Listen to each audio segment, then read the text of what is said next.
we are on the search for a suitable filming spot. This is definitely off the beaten path, but hopefully we'll find something. Never done this before. Wish me luck. I think we might have found something. I have to hop across this thing over here. How does this look? Pretty good, huh? Let's do it.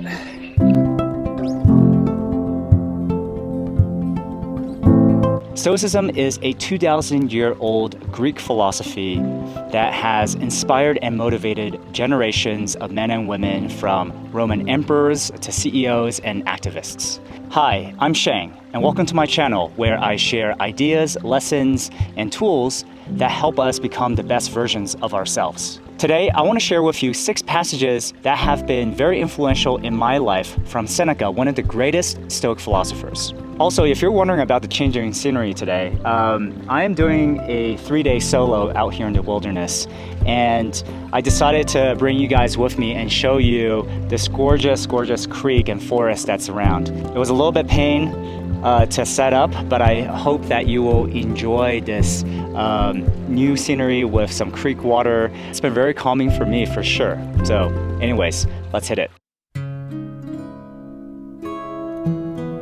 So I'll go into a little bit about Seneca before I start. He is a Stoic philosopher who existed around the time of Christ, and most well known for being the advisor to the Roman Emperor Nero. His brand of Stoicism is what I would consider more worldly, because Seneca is a little bit less austere than some of the other Stoics. To him, being wealthy is better than being poor. Being in good health is better than being sick, and having friends is better than being alone, right? So he doesn't glorify austerity, and instead he just says, hey, be prepared for fortune to take things away from you, and this is the only true way to be free, essentially, from all the turbulences of the world. So that is the common vein with a lot of Stoicism. But anyways, let's dive into the first one. So the first one is about cultivating the mind versus the body. But whatever you do, return from body to mind very soon. It is a form of exercise to which cold and heat and even old age are no obstacle. Cultivate an asset, which the passing of time itself improves.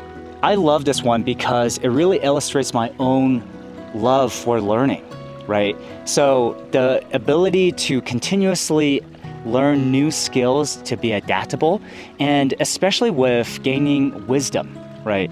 So even though skill sets will deteriorate or become outdated over time, I think that wisdom, or knowing how to best use our time as well as our skills, is invaluable. And in fact, it is so timeless that we're still gaining wisdom from people 2,000 years ago. This one is really about paying attention to the whole rather than just the parts. And our work of genius is a synthesis of its individual features from which nothing can be subtracted without disaster. And this is especially important in today's hyper-specialized world, and sometimes we can become blindsided to really obvious red flags. In my first startup experience, after consulting, I was working for a solar company, and I thought I had already did all my due diligence. The management was great, they were well funded by venture capitalists. I actually felt very safe. All I did was focus on running economic analysis as a sales analyst. And about 5 months into the job, the CMO left, the COO left, the CFO left. We had interim C-level executives throughout. Throughout all of this, I was still kind of just heads down, focusing on what I was just, as an individual contributor doing, and ignoring all of the red flags. And lo and behold, the startup was in real big trouble, and I eventually got laid off. That was a huge blow to my ego at the time. But it really allowed me to learn some really important lessons about looking at things holistically as a whole rather than just focusing on its parts. Number 3 is about judging people based on their character, not their jobs. I propose to value them according to their character, not their jobs. Each man has a character of his own choosing. It is chance or fate that decides his choice of job. So Seneca is telling Lucius about this in the context of slaves, as well as low menial labor jobs. And he's basically saying that I would welcome any slave to my table based on their character. And this resonates with me because for my friends, I don't really care about how smart they are, how well off they are, how famous they are, if they don't have character. Character literally trumps everything. And there's been a lot of examples in my life where I've encountered people who have been very ambitious, very talented, yet because of those character flaws, whether they disrespect waiters or look down on people, these are all red flags. And lo and behold, those relationships always fell apart. And on the professional side, Warren Buffett actually has a really good saying on how he hires people, first based on character and second for intelligence. Because the second without the first is going to kill you. Number 4 is about popular thought. Everything hangs on one's thinking. The love of power or money or luxurious loving are not the only things which are guided by popular thinking. We take our cue from people's thinking even in the way we feel pain. I really take to this one because I think that we should try to find our own desires and wants, despite what other people tell us. Life is way too short to live somebody else or everybody else's life, right? So if you're feeling unhappy or unsatisfied or discontent with where you are today, and you have been following, let's say, somebody else's advice or what society or your friends or your parents tell you, you might want to start asking why that is and start asking yourself, what is it that makes you happy, right? Who is the real you? And this all takes time, effort, and courage. So in my own life, there was a time when I was really gunning for this Forbes 30 Under 30 award, right? And it is this recognition from the tech industry for young people who are under 30 years old, who are at the top of their game. At the time, I definitely felt like I had a pretty good chance at it. And when I turned 29, I realized that those chances were becoming not only slim, but also that I was working towards something that I didn't really find too much value in anymore. And instead, I started asking myself, what is it that I truly valued and wanted, right? Despite what the rest of the tech industry told me or what society told me that I should go for. I realized that I really enjoy being of service to other people using my gifts, right? Be it, system thinking, simplicity busting, or complexity busting, or just, listening and understanding, right? And sharing these thoughts.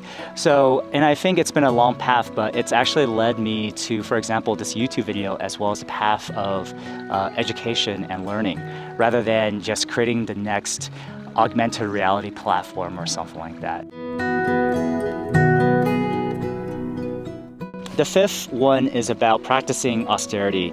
Set aside now and then a number of days during which you will be content with the plainest of food and very little of it, and with rough, coarse clothing, and will ask yourself, is this what one used to dread? So I practice this periodically where I will actually challenge myself to go into the wild, let's say solo backpacking or even snow camping, with very basic stuff, right? And this is so that I get used to a certain level of hardship, because daily living in the city, for example, does make me very comfortable. And often I fear that, if I get laid off or if I get hurt or whatever it is happens to my life, I will no longer have that kind of comfort, right? It gets me used to having those things taken away from me.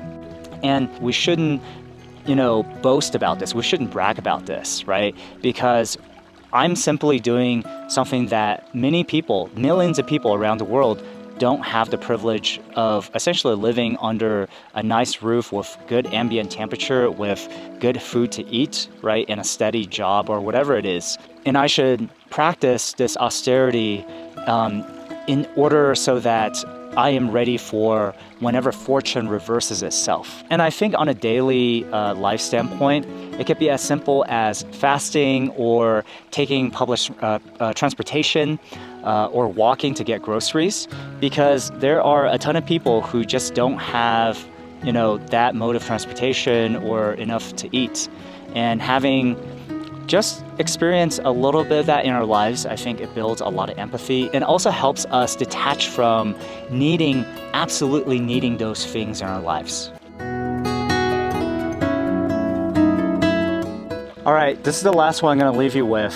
And also because the sun is setting behind me and I can't adjust the brightness on my camera any longer. Seneca is talking about the life of a wise man. Even if death is on the way with a summons for him, though it cut him off in the prime of life, he has experienced every reward that the very longest life can offer. Having gained extensive knowledge of the world we live in, having learnt that time adds nothing to the finer things in life. When I first underlined this passage years ago, I wondered how it would actually feel to be someone like this. And I think over the last couple of years of personal trials, as well as a lot of the work that I've done, I'm starting to understand a little bit of that. And these days, I feel like I have so much.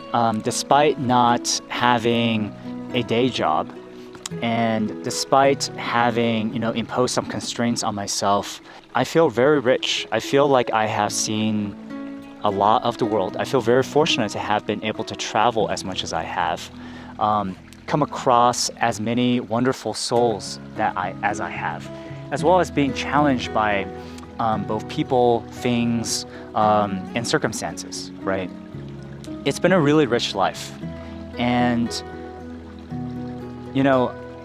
I feel very, very content. I feel very satisfied. I no longer feel like I need more than what I have today. And anything additional that happens to my life that's positive, it's just a cherry on top. And nothing that money can buy really, increase that by too much, right? So I'm very thankful for that discovery and that contentment. And that's where I'm going to leave you guys at for today, while I pack up and go climb back to camp. If you have found this video useful, I have also made another one that talks about the 4 books that have really influenced my life. And in fact, Seneca is part of that video also.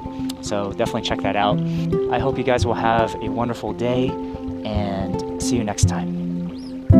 We got the camera here, GoPro there, mic here, wire through the water, and we're gonna face that away as seen.